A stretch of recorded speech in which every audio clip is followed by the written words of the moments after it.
मनोज जरांगे अंतरवालीतून मुंबईसाठी रवाना. आरपारची शेवटची लढाई, आता थांबायचं नाही, मनोज जरांगेंचं आवाहन. परवानगी द्यायची की नाही हे मुख्यमंत्री ठरवणार. आता समजेल मुख्यमंत्री हिंदुत्ववादी की हिंदुत्व विरोधी. जरांगेंकडून परवानगीचा चेंडू मुख्यमंत्र्यांच्या कोर्टात. त्यावेळी जरांगेंना आझाद मैदानावर आंदोलनासाठी परवानगी मिळण्याची शक्यता. 5,000 लोकांसह वेळेच्या बंधनाची असणार अट. राधाकृष्ण विखे पाटलांच्या नेतृत्वातील सरकारचं शिष्टमंडळ जरांगेंसोबत करणार चर्चा. मी चर्चेस तयार, मात्र चर्चा बंद खोलीत होणार नाही, जरांगेंकडून स्पष्ट.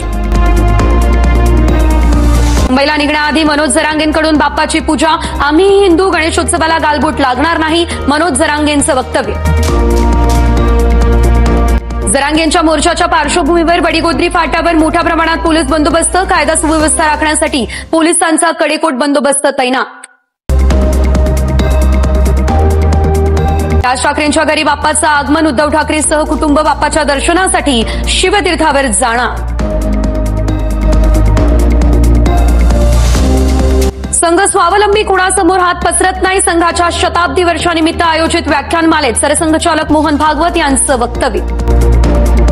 मुंबईत गणेशोत्सवाची धूम. लालबागचा राजा, चिंचपोकळीचा चिंतामणी, गणेश गल्लीचा राजा, जीएसबीच्या गणपतीच्या दर्शनासाठी भाविकांची गर्दी. पहाटेपासूनच भाविकांच्या मोठ्या रांगा. राज्यासह देशभरात गणेशोत्सवाचा उत्साह. पुण्यात मानाच्या 5 गणपतींसह दगडूशेठ हलवाई गणपतीच्या दर्शनासाठी भाविकांची गर्दी. आकर्षक देखाव्यांसह फुलांची आरास. राजकीय नेत्यांच्या घरीही गणपतीचं आगमन. पंकजा मुंडेंसह हर्षवर्धन पाटलांच्या घरी बाप्पा विराजमान.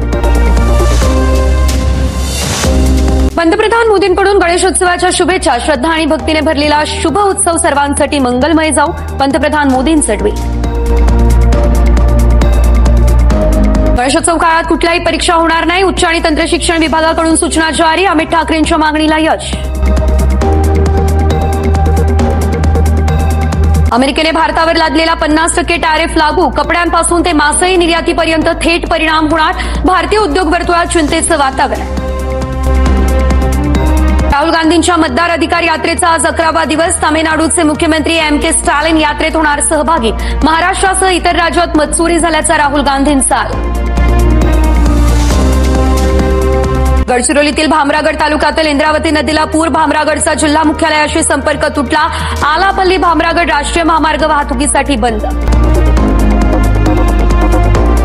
वैष्णोदेवी यात्रेदरम्यान मोठी दुर्घटना. इंद्रप्रस्थ भोजनालयाजवळ झालेल्या भूस्खलनात 31 जणांचा मृत्यू तर 23 जण जखमी. सरकारने वैष्णोदेवी यात्रा थांबवली.